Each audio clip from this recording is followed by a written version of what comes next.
Tudo bem? O meu nome é Toshio Nakamura. Eu dou aulas desde 1980, faz um bom tempo. No início eu dava aula de matemática, física e desenho geométrico. Hoje só trabalho com matemática. Geralmente, os professores de matemática, eles começam sem ter uma certa bagagem. Então, é natural que tenha alguma dificuldade. Mas eu já comecei a dar aulas já com conhecimento razoável. Quando eu já fiz o vestibular, eu fui bem classificado na FUVEST. Eu sempre fui um aluno bem classificado nas escolas onde estudei. Como eu já conhecia os assuntos, já dominava muita coisa, para dar aula não foi uma coisa tão complicada.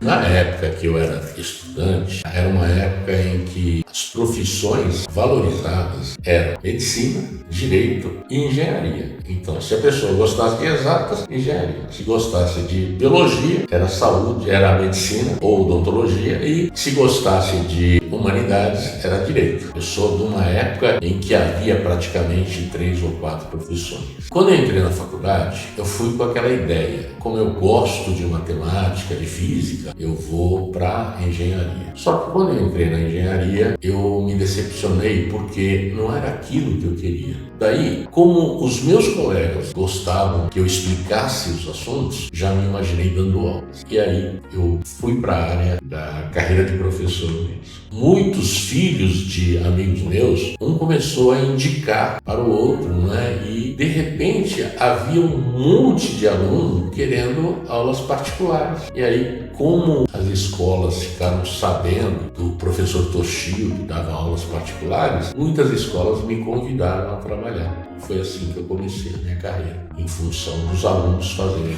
propaganda de mim. Eu sempre prestei muita atenção nas aulas. Com isso, eu me baseava em algumas aulas que eu tive no colégio. Então, muitas das aulas eu tinha até na cabeça como que eles colocavam os assuntos no quadro, como que eles explicavam. Tudo isso já me ajudou. Foram vários professores que eu tive como inspiração mesmo. E com isso, quando eu comecei a dar aulas em sala de aula, eu já tinha um projeto, já sabia mais ou menos como que teria que ser a aula. Os meus alunos sempre acharam que eu dava explicações e a matemática ficava até fácil para eles. Então, muitos alunos que tinham certa dificuldade com alguns assuntos dentro da matemática, eles passaram a gostar e achar fácil esses assuntos. A matemática é alguma coisa que a pessoa tem que se despertar para começar a gostar. Então, por exemplo, dentro da matemática é comum aquele aluno que imagina que a matemática não tem que ficar decorando nada, que é só resolver vários e vários exercícios. Não é bem assim. Na biologia, por exemplo, quando você vai estudar biologia, você tem que estudar a teoria e isso que você aprende na teoria é que você aplica nos exercícios. A matemática é a mesma coisa. Caso você não saiba a teoria, você não vai conseguir resolver os exercícios. A teoria na matemática é extremamente importante. E outra coisa, muitas das coisas na matemática você tem que memorizar. Por exemplo, definição. Definição é uma invenção de alguém. Você não tem uma demonstração. Ninguém demonstra uma definição. Então, a definição você tem que memorizar. O que você tem que saber demonstrar? São os teoremas, os corolários. Agora, dentro da matemática, muita coisa você tem que memorizar mesmo. E sabendo bem a teoria, você vai aprender a aplicar essa teoria nos exercícios. Por isso que é necessário que o aluno faça